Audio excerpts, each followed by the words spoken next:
Howdy.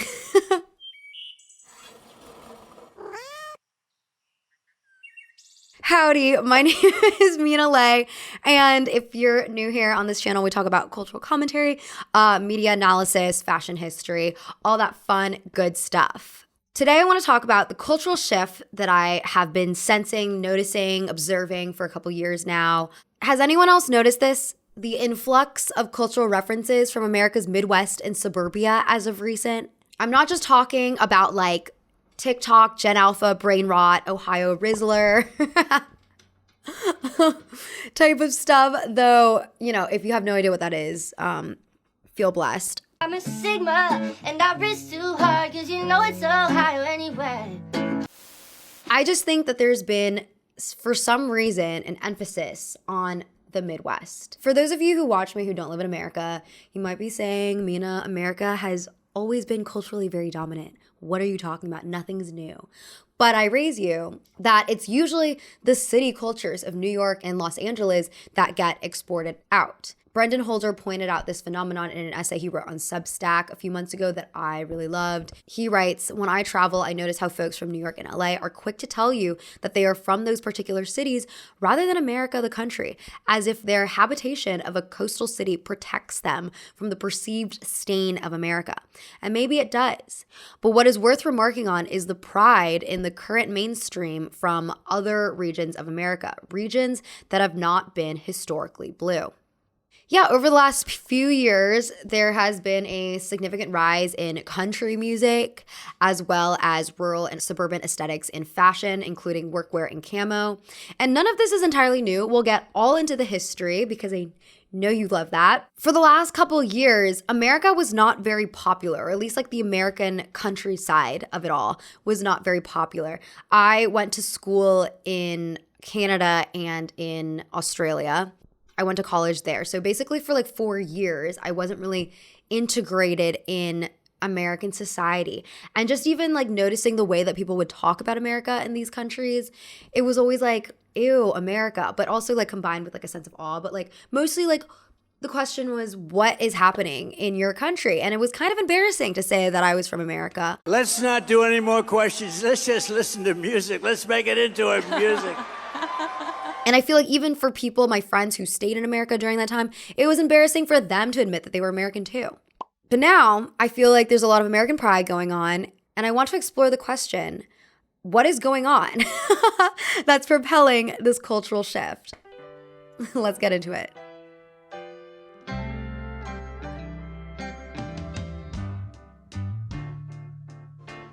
What a country America is.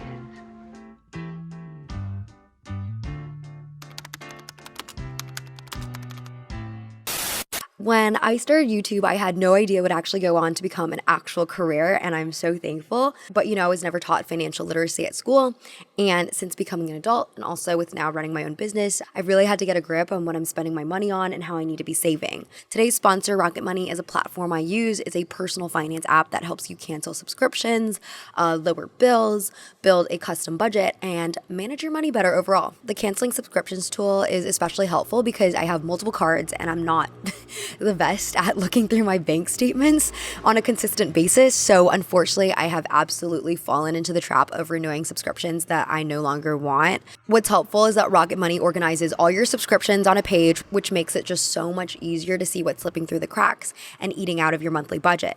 They even let you cancel with just a couple of taps. Rocket Money has helped save its customers up to $740 a year with over $500 million saved in canceled subscriptions. Take control of your finances today. Go to rocketmoney.com/MinaLe to get started for free. Yeehaw! Just slow down, Bert! Jesus Christ! I don't know if anyone else has kept up with Zayn of One Direction fame. I'm just a little boy from Bradford. And now I'm smashing it. He recently released an album called Room Under the Stairs, which was his first foray into country music. He stated back in May what compelled him to change directions from his previous R&B pop sound. First, by pointing out that listeners in general are looking for music with a little bit more depth to their lyrics. And then he goes on to discuss country music artist Chris Stapleton, who was an inspiration for his new album. He said, "I didn't feel like there was a Chris Stapleton song that comes on and he sounds like a fuckboy, right? He doesn't do it. He's not out here serving bitches in the club or drinking Bacardi or whatever these young kids use now. He's not like that. He's got class, right? He's telling you a real grown man story." Oh, that's no. In the sense that, you know what I mean? Like, what I'm saying. As a disclaimer, I don't love the way Zayn phrased all this. I think there has been an off-putting trend where non-Black music artists will make music inspired by Black music artists, profit off that for years, only to eventually pivot away and start talking shit about how said music was superficial. Like, even if Zayn never wanted to make R&B music in the first place and was just pressured to by his management, there just could have been like a classier way to explain that. You know, I don't actually have a problem with him changing art style. I think that's a very normal thing to do, especially as a content creator. I've definitely felt a pressure to maintain a certain image or aesthetic because my initial audience knew me for a specific thing. But we're all human at the end of the day, and it's totally normal to gravitate towards new interests, especially as things change in your life. Zayn has probably had a change in priorities as he's gotten older and since becoming a father. I also remember reading about how he moved out to a farm in Pennsylvania, and so wanting to make music that reflects the lifestyle he's currently living makes sense. All that said, the timing could not be more opportunistic considering how massive country music is right now. In January, Lana Del Rey made the following statement on stage at Billboard's pre-Grammy event in LA. "If you can't already tell by our award winners and our performers, the music business is going country. We're going country. It's happening." Lana herself is expected to release a country album soon called Lasso. Post Malone has also made the pivot recently, though he forewarned us back in 2015 when he tweeted, "When I turn 30, I'm becoming a country folk singer." I personally started listening to country music around 2021 or even 2020. Okay, and also, like, every time I say to someone that I listen to country music, they look at me like I'm crazy. Are you crazy? I'm crazy. But I will say I'm a country music listener and I'm proud. I started listening to country music because at the time, like post-quarantine, I was taking all these small vacations by car because I didn't want to fly yet. And because of social media culture's heavy emphasis on aestheticization during this time, I was all about like curating the vibes of my road trip. And sorry, there's no better music to blast on a highway through West Virginia than country or folk music. Aesthetics aside, when Post Malone was asked why he thinks people are turning towards country music now, he stated that he believes people miss authenticity and that listeners are turning to country music to escape the over-digitalization of modern life. They want simpler lifestyles and more guitar. I totally agree with this take. The curated nature of Instagram feeds, the brandification of user profiles, combined with the pervasiveness of Instagram face, has led to this feeling that everyone is the same kind of artificial picture perfect. The recent proliferation of AI has also stirred the pot. In general, people are getting fed up with being fed increasingly vapid content, and so integrity has become much more important, especially in escapist mediums like music. It really touches your soul. I mean, when you hear him say, "Save me from myself," it's such pain there, and he just exuberates it through his music. I just love him. I also think that the way country music has been trending in recent years has made it way more accessible and diverse. In contrast, when I was growing up in the 2000s, country music went hand in hand with the conservative American South. As an example, one of the best country music groups of all time, if I do say so myself, the Chicks, formerly the Dixie Chicks, were blacklisted by thousands of country radio stations following criticisms they made against President George W. Bush in 2003. We're ashamed of the President of the United States. Taylor Swift even referred to this event when asked why she wasn't more politically vocal in 2019. I come from country music. The number one thing they absolutely drill into you as a country artist, and you can ask any other country artist this, is don't be like the Dixie Chicks. More recently, in 2016, when Beyoncé performed her country track, Daddy Lessons, at the CMA Awards, several country music veterans, including Alan Jackson and Travis Tritt, either complained or walked out. We're just talking about being allowed to celebrate our music the same way that any other genre is allowed to celebrate theirs without bringing in outside sources that really aren't a part of that particular genre. And then in 2019, Lil Nas X's country trap song Old Town Road was gatekept from the country charts, getting pulled from Billboard's Hot Country Songs after just 1 week. But despite its recent reputation as being quite politically homogenous and white, country music's origins are actually very diverse. According to the Library of Congress, American country music has roots in music traditions brought by Europeans and enslaved Africans, which mixed with indigenous American music traditions. The first commercial country music recordings date back to the 1920s, and in these early days, country music was seen as a voice for the proletariat, the small town folks. It was an outlet for people to channel grief, anger, and joy of everyday life. It promised a landscape for artists to create without the pressures of commercial success. A long-standing country music broadcast, Grand Ole Opry, even embodies this message in its naming. In 1927, the broadcast's founder, George Dewey Hay, announced, "You've been up in the clouds with grand opera, now get down to earth with us in a shindig of Grand Ole Opry." However, country music encountered a major shift in the aftermath of 9/11 when levels of distress and fear towards outsiders plagued the American public. Patriotism became a staple theme in the genre, and the message of the music quickly shifted from one of complex grief and pain to a simple one of just loving America and hot blondes. But in the 2020s, country music today seems to have shifted back to its roots.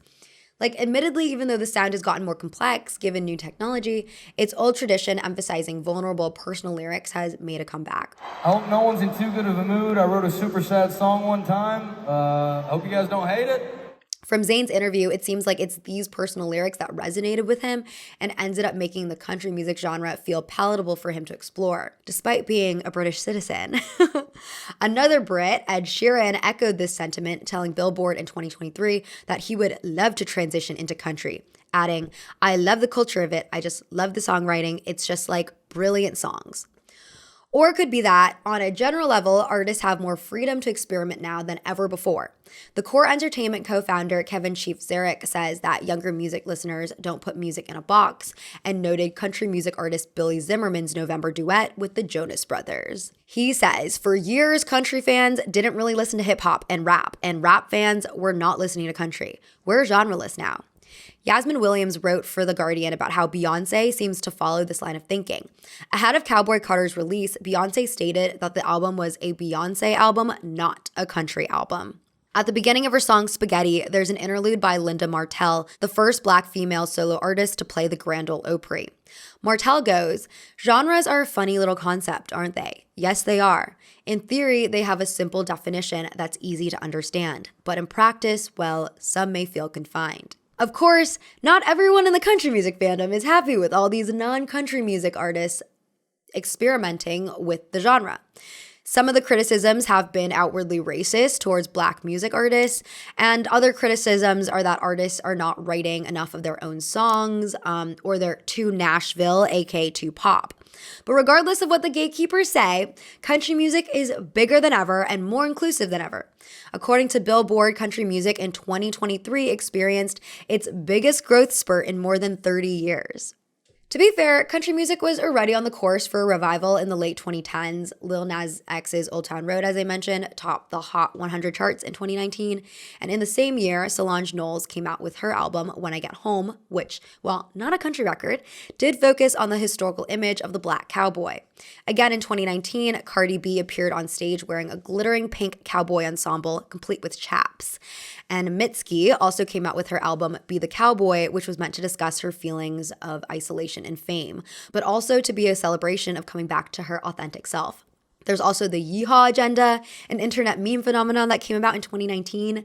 The purpose of the yeehaw agenda was to reclaim cowboy aesthetics and Southern imagery, which, despite having a diverse history, as I talked about, had become whitewashed over time.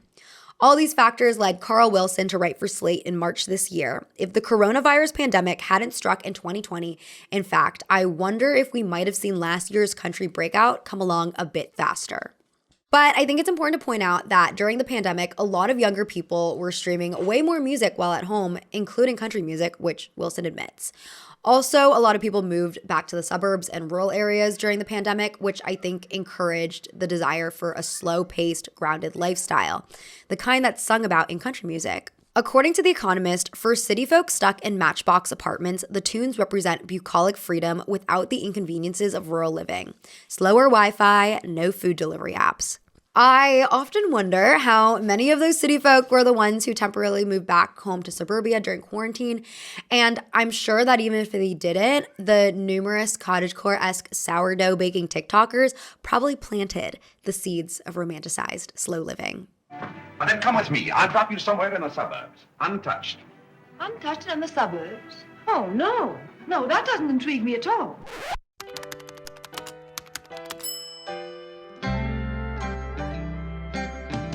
As I said before, another hallmark of the Americana aesthetic is suburban imagery. And actually, post-pandemic, suburbs have been on the rise. Some of the largest growing areas in the US are the far outer suburbs of metropolitan areas up to 60 miles away from the largest cities downtown. These areas are sometimes called exurbs. There are a lot of factors that have led to this exodus from cities, but some of the possible reasons, as noted by census.gov, include high housing costs after the start of the pandemic and more remote work options. Emma Beddington wrote about her personal experience moving to the suburbs for The Guardian after being a city slicker her whole life. I moved to the suburbs in the spring of 2021, a classic post-lockdown move. I had wanted to move before COVID.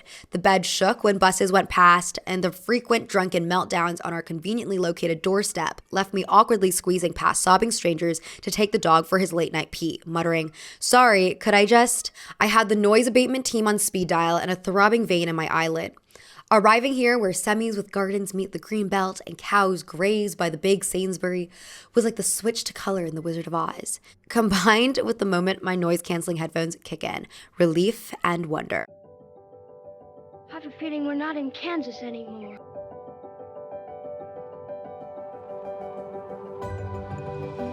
We must be over the rainbow. Oh, my cat is freaking out.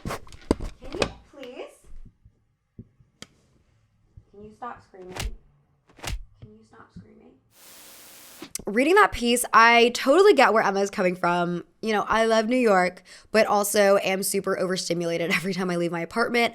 Also, I might sound like a wimp, but the subway system has been a major perpetrator for my anxiety while living here. It actually was so bad at a point that I went on Lexapro in 2021 because after being removed from the subway system for like the 8 months of quarantine, when I had to hop back on it, I just like was just so anxious all the time. And it's not just the fact that the trains are always having issues, which has made me late for events and meetings before.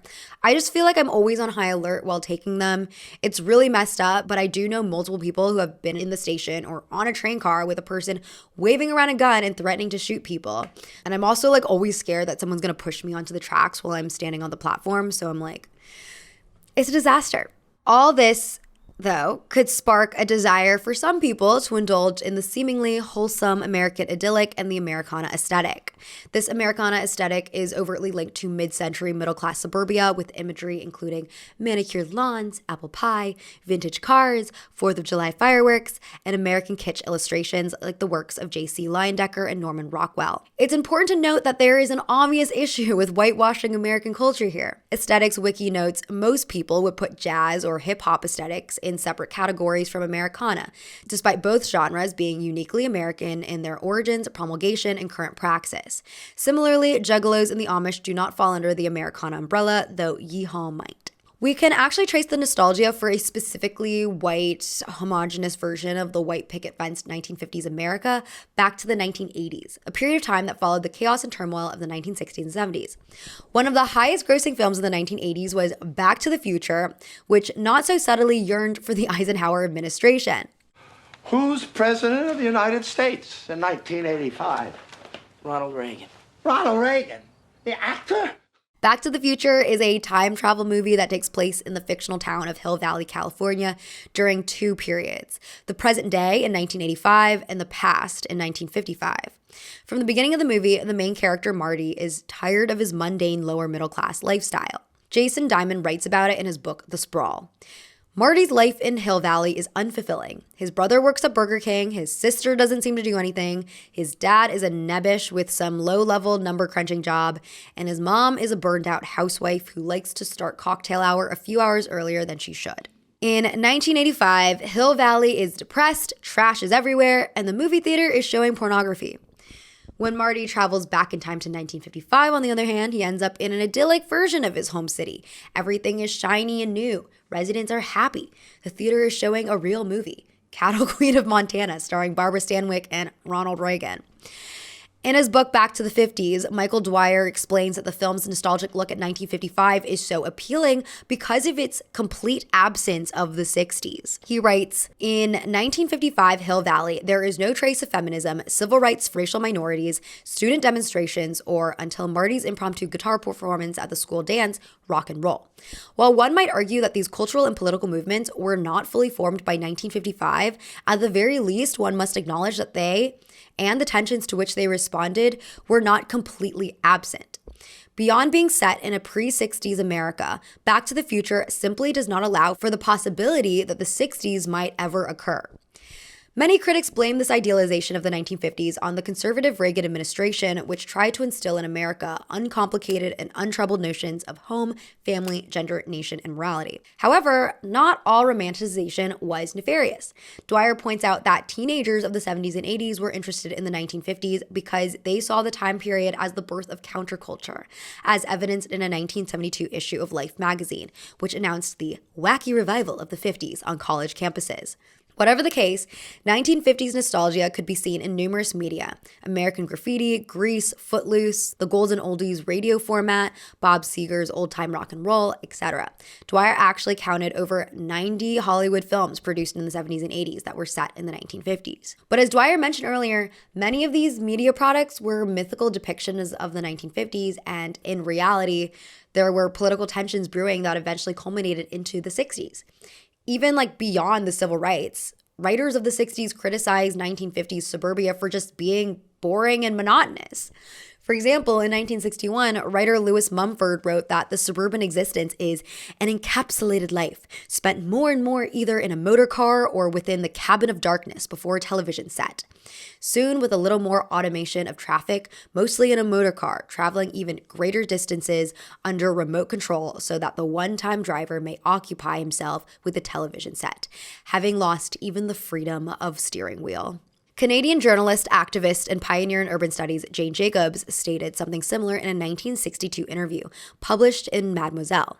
She states that the suburbs are inherently parasitic, economically and socially too, because they live off the answers found in cities. I sort of agree with these 60s writers. I grew up in a suburb, and while I think it was lovely to be able to go outside and play with my friends and walk to a local playground and have neighborhood block parties, I did grow really sick of it by the time I was a teenager, and nothing in the world seemed cooler than living in New York City. I also felt that my suburb was very homogenous. Most of the adults had similar jobs, and culturally, everyone was very similar. I was probably one of the most different people, being Asian, and there wasn't much variety in where to eat or where to hang out. Even just the way that I was dressing, which I didn't think was even that alternative, people would just look at me weird. Suburbia. Maybe she didn't die. Maybe she just moved back to the suburbs. I was confused there too. Needless to say, it seems that a lot of the urbanites who idealize Americana have forgotten the many cons of the suburban lifestyle, which, to be fair, might be attributed to the worsening conditions of American cities. Sarah Schulman wrote in her 2012 memoir, The Gentrification of the Mind, cities have become places where people expect convenience and calmness over culture and community. What is a life of living in a surveyed and amenity-filled high-rise and ordering all your food and objects from the internet to your door, if not a suburban life? If you feel like your city lifestyle is just that of a suburban lifestyle, except more expensive, smaller, noisier, and less cute, then why wouldn't you move? Also, most people in cities live in apartment buildings, and according to Nicholas Boy Smith, founder of Create Streets, who analyzed academic high-rise living for his 2016 report on the design of cities, evidence shows residents of high-rise blocks tend to suffer from more stress, mental health difficulties, and neurosis, with child development particularly affected. So I think that all that's really important to consider, but as I've talked about in my Third Places video, I'm a big proponent of community being the solve for many people's problems, and I think running off to suburbia, if you feel disconnected in a city, is maybe not always the best decision. There's always exceptions, but in my experience, suburbia tends to be lonelier than urban life. Another related thing about romanticizing, people my age complain about malls dying all the time, but malls were never the most ideal third places either. In 1999, the New York Times actually published an article about how suburban design was failing teenagers, an article that was spawned in the Columbine massacre aftermath. The article describes how Columbine high school students would hang out at Southwest Plaza, a 2-level mall supervised by security guards and closed by 9 p.m. Architecture professor Peter Lang said in the article that malls were inadequate gathering spaces because they're a commercially and environmentally controlled space. He said they are not places for free expression or hanging out. Just a little tired of the American dream.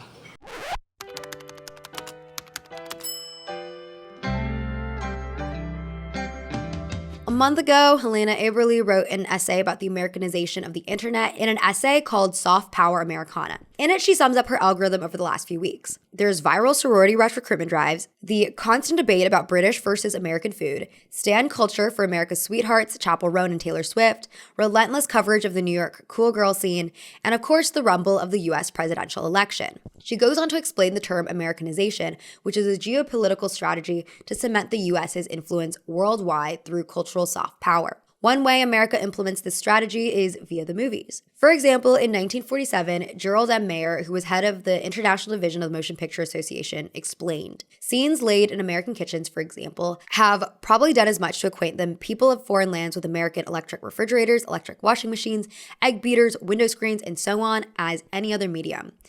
By the way, if you're wondering how Hollywood was able to dominate over, say, other European movie industries, that can be pinpointed back to America's economic dominance over Europe in the interwar period, its star system marketing, and its overall lowbrow appeal.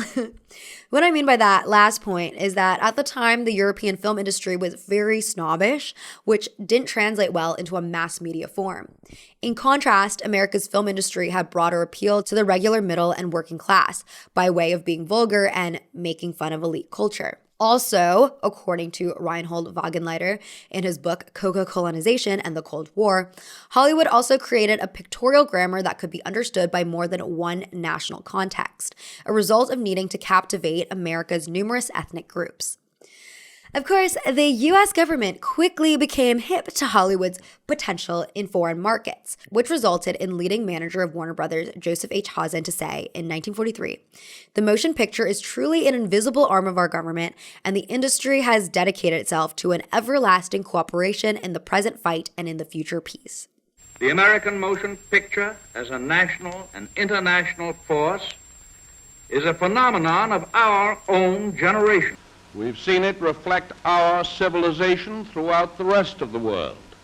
The aims and the aspirations and the ideals of a free people and of freedom itself.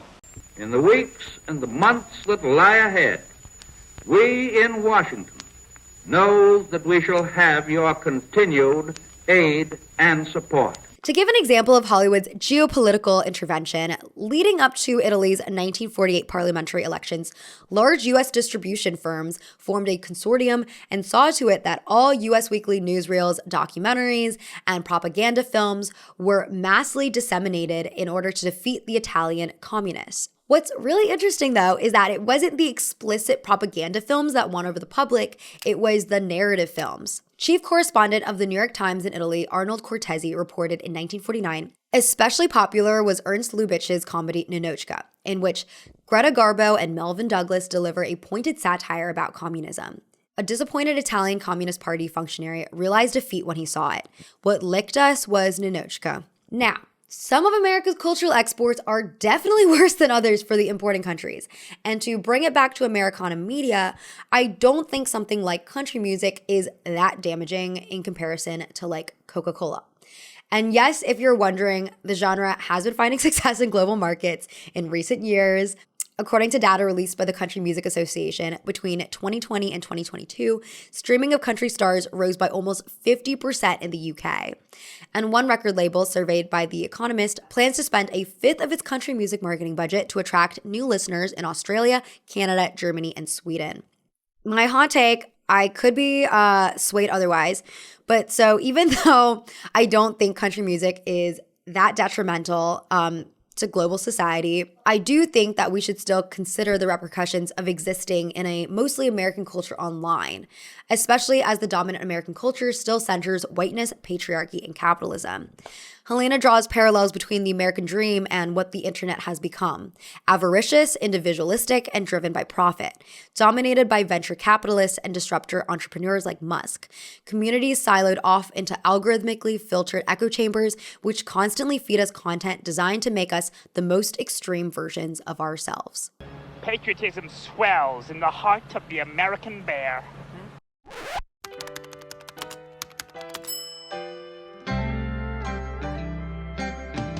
Lana Del Rey was one of the first artists I was exposed to who incorporated the Americana aesthetic in her music universe, and it was especially interesting at the time because she wasn't a country or folk singer.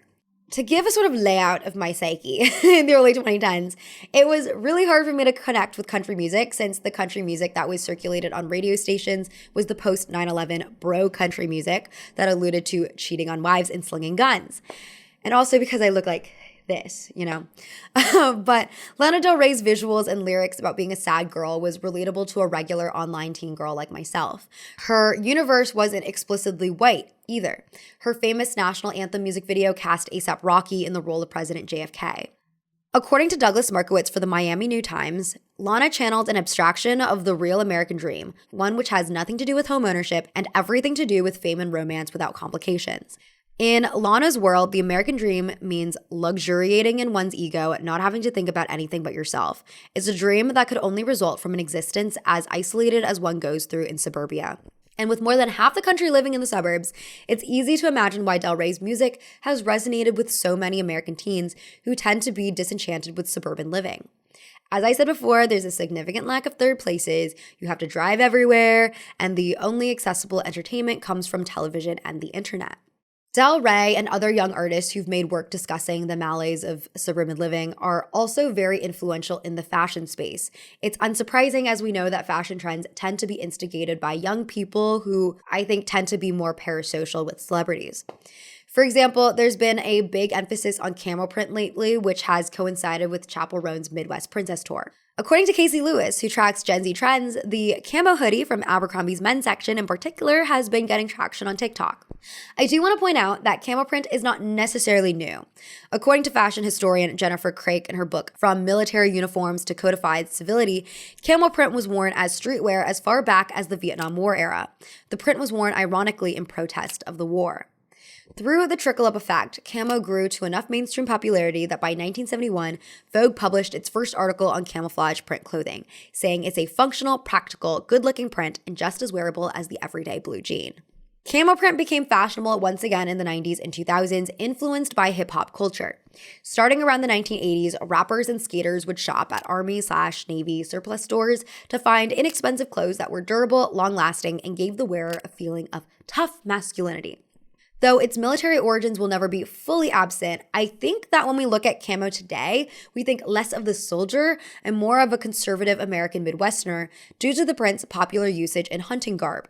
A lot of the camo print worn in fashion is manufactured by hunting brands like Trebark or Realtree. Realtree has even partnered with streetwear brands like Supreme, Stussy, and Nike. So why are young urbanites wearing camo today? I think camo print is part of a larger workwear fashion movement, honestly. Workwear fashion categorizes clothing that was historically designed for blue-collar work. Articles like blue jeans, t-shirts, Timberlands, Red Wing boots, Carhartt canvas jackets, Woolrich plaid mackinaws, chore jackets, and sometimes Western wear is included too. This style of fashion is really popular in the New York men's fashion scene in particular, and I think that's because workwear clothing in general is comfortable, durable, and can be found easily secondhand in thrift stores. A historical example of when workwear's quality has allowed it to cross cultural lines is via Dickies pants. The Dickies company used to make garments explicitly for hard laborers like pants that could withstand work on minefields. But considering the fact that skateboarders are constantly falling onto hard concrete, it makes sense why they chose to integrate Dickies pants into their own fashion styles. From a less utilitarian standpoint, wearing workwear and camo print especially can make an ironic or subversive statement. Your magazine interviewed Ryan and Alicia, who explained their reason for wearing camo. It is just accessibility that made me drawn to it. I also happen to like the irony of a queer person wearing clothing for conservative males. The Kamala Harris presidential campaign caught on as well. After Tim Walz joined the ticket as vice presidential nominee on video call wearing a camo hat, Gen Z was quick to respond to his wardrobe. Some online users compared Walz's hat to Chappell Roan's Midwest Princess Tour merchandise, prompting the campaign to quickly come out with their own hats of the same design as Roan's for sale on the official campaign store site. In just about 2 days post-launching the hat, the campaign sold over 47,000 of them, equaling over $1.8 million. The first 3,000 hats of the initial drop sold out in 30 minutes, and all hats are American-made, union-made, according to the site. It might feel more like a reclamation or nod to familiar roots when the urbanites wearing camo are originally from suburban or rural areas like Chappell. But what about the wealthy urbanites who have never been part of the working class?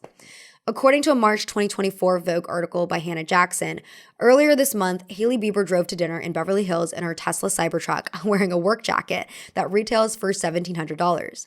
This isn't the first time Bieber has added clothing traditionally made for laborers to her wardrobe. She's previously been spotted in a $1,200 well-done chore coat.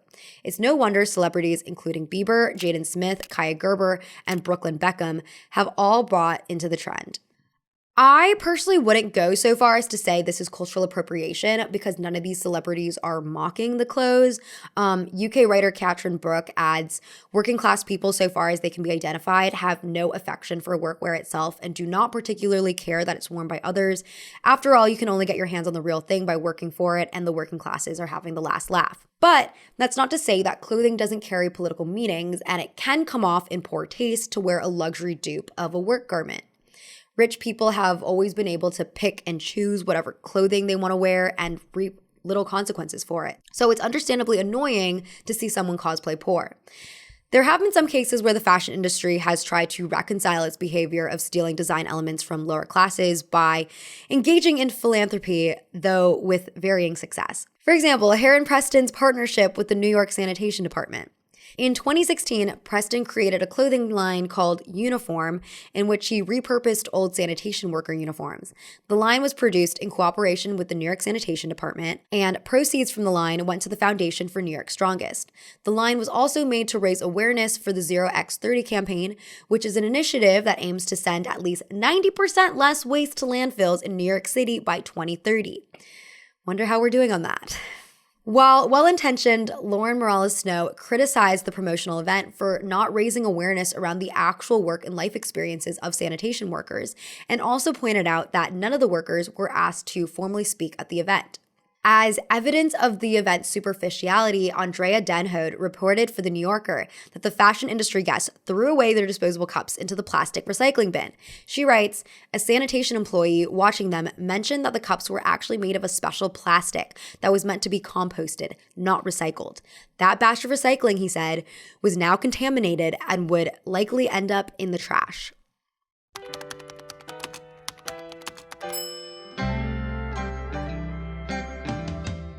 In sum, it feels like this idealization of Midwest suburban Americana stems from nostalgia, desire for less digitalization, and reclamation of conservative symbols. I also think said reclamation is in line with rational optimism, a belief I've talked about before. It's this idea where we can remain hopeful while still recognizing that there are challenges. And it's an idea that I think will build in momentum over the next few years because we've just had sort of like this period of nihilistic thinking that I think is exhausting for everyone involved.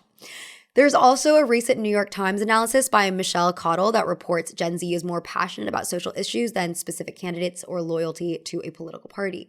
Researcher Peter de Guzman said on the topic, young people are more likely than older people to not affiliate themselves with a political party, and there has been a plurality of independents among young people recently. This is also further evidenced by how young people view the Harris campaign. According to a new study released by the UCLA Center for Scholars and Storytellers, 82.7% of Gen Z respondents cited reasons other than Harris's racial or gender identity to explain their support for her, including "I agree with her stance on most issues." Yasmin Ulz, co-author of the study, explains, "For young people today who grew up seeing Barack Obama in the White House, diversity is the norm, not the exception. These findings indicate a shift in how the next generation is moving away from identity politics and polarization, possibly towards an exciting new era of collaboration and consensus across party lines." I think there's also this idea circulating among younger generations that the patriotic symbols like the American flag, country music, and camera print are really what we make of them and don't inherently belong to one group over another. Of course, all these symbols have been around for like hundreds of years, and I think in due time, the meanings of them will shift again, but this is just what I've been seeing as of now. This is the consensus. Anyways, this is the end of the video. Thank you so much for watching, listening, being here. I'll see you all next time. Let me know what you think about the rise of Americana, of Midwest, of the Ohio Rizzler. Even just saying that on video sounds disgusting to me. It's giving like chronically online brain rot, but we're trying. And I'm about to touch grass for about like 2 weeks, which is so exciting. Okay. Thank you all. Have a great one, and I'll see you next time. Bye.